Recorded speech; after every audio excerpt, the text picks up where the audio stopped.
तो बुद्ध के जीवन की एक कहानी मुझे अचानक याद आ गई। तो मैं कि बुद्ध के पास कहा जाता है कि बुद्ध के पास वो अगर दुनिया से जुड़ा हो कोई प्रश्न करता था तो उसको दुनिया से जुड़ा हुआ जवाब दे देते थे।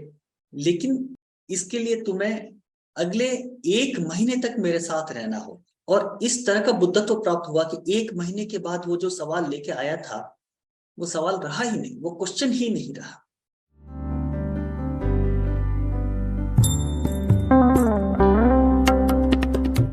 तो बुद्ध के जीवन की एक कहानी मुझे अचानक याद आ गई। तो मैं शेयर कर देता हूँ आज आप लोगों के साथ। जीवन से जुड़ा हुआ कोई प्रश्न लेके जाता था।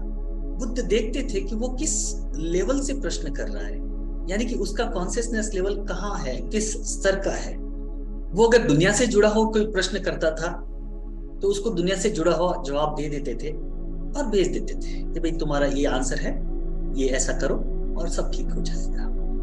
लेकिन अगर कोई मूलभूत प्रश्न पूछ लेता था, कोई जीवन का रहस्य पूछ लेता था, कोई ये पूछ लेता था कि जीवन क्या है, I want to know what is life, Buddha कहते थे कि इसका जवाब तो मैं तुम्हें दूंगा, लेकिन इसके लिए तुम्हें अगले 1 महीने तक मेरे साथ रहना होगा। Just 1 month you have to be with me. आज तुम्हारा जो भी सवाल है, अगर 1 महीने बाद ये सवाल तुम मुझे पूछोगे तो मैं इसका जवाब दे दूंगा।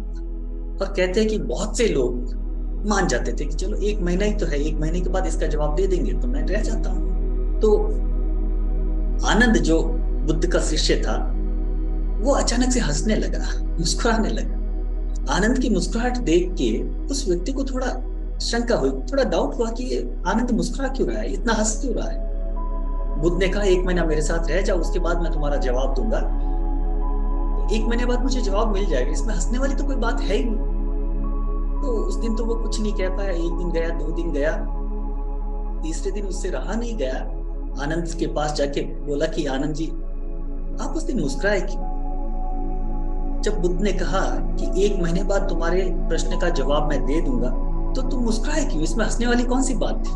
तो आनंद फिर मुस्कुराया, फिर हंसा और बोला कि 1 महीने बाद तुम्हें ही पता चल जाएगा। बोला नहीं नहीं, बताओ क्या बात है। बोले कि ये बुद्ध की चाल है, एक जो प्रश्न तुम लेके आए हो, 1 महीने तक अगर तुम बुद्ध के साथ रह जाओगे तो तुम्हारा वो प्रश्न ही गायब हो जाएगा। 1 महीने बाद पूछने लायक कुछ रहेगा ही नहीं तुम्हारे पास, तो तुम पूछोगे क्या? और जब पूछोगे ही नहीं तो जवाब क्या मिलेगा तुम्हें? और कहानी कहती है कि ऐसा ही होता था, ऐसा ही हुआ उसके साथ भी कि 1 महीना बीतते बीतते जैसे बुद्ध के साथ, बुद्ध के सानिध्य में रहा तो उसको भी बुद्धत्व प्राप्त होने लग गया।